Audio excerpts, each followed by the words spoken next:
দেখুন, ত্রিপুরা রাজ্য আলাদা করে বলার কিছু নেই। সারা দেশে আগলিবার 400 পার মোদিজি যে স্লোগান তুলেছেন, প্রচারের যে নমুনা প্রথম ধাপে, একটা জিনিস পরিষ্কার, মানুষ মোদিজির এই স্লোগানকে গ্রহণ করেছে এবং এনডিএ জোটকে 400-রও বেশি আসন দিয়ে তৃতীয়বার এবার ক্ষমতায় প্রতিষ্ঠিত করবে, যার মধ্যে বিজেপি 370 আসন একাই পাবে। আমাদের রাজ্য ত্রিপুরা রাজ্য দুটো আসনের ভোট 19 তারিখ এবং 26 তারিখ, পাশাপাশি সাতরামনগরের উপনির্বাচন অনুষ্ঠিত হচ্ছে বিধানসভা ক্ষেত্রে। ঐতিহাসিক মার্জিনে আমাদের প্রার্থীরা জয়ী হবেন, বিপ্লব কুমার দেব, কৃতি সিং দেববর্মন এবং সাতরামনগরে আমাদের মেয়র দীপক মজুমদার মহোদয়। কারণ মানুষ ভোট দেবে উন্নয়নের নিরিখে, মানুষ ভোট দেবে এই অশুভ জোট কংগ্রেস এবং সিপিআইএম এর বিরুদ্ধে।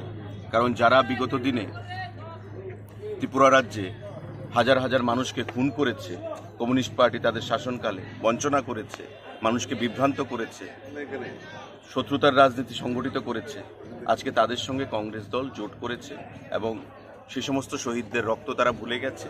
যারা সন্ত্রাসের শিকার হয়েছেন সে সমস্ত পরিবারের কথা তারা ভুলে গেছে।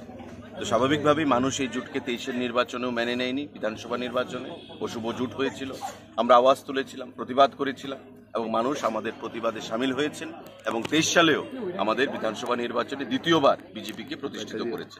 এবারও এই অশুভ জোটের বিরুদ্ধে আমরা সোচ্চার হয়েছি এবং সারা রাজ্যে একটাই স্লোগান উঠেছে যে অশুভ জোটের কোনো এজেন্ডা নেই, ইন্ডিয়া জোটের কোনো এজেন্ডা নেই।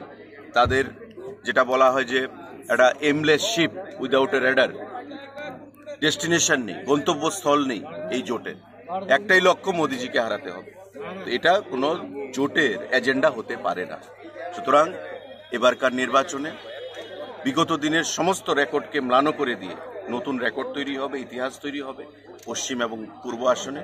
এবং আমাদের যে উপনির্বাচন সাতরামনগর আসনে, সেখানে দীপক মজুমদার সাহেব একটা ঐতিহাসিক ভোটে জয়ী হবেন এবং প্রয়াত সুরজিৎ দত্তর যে স্বপ্ন ছিল রামনগরকে নিয়ে, সেই রামনগরের কাজ, উন্নয়নের কাজ ত্বরান্বিত হবে।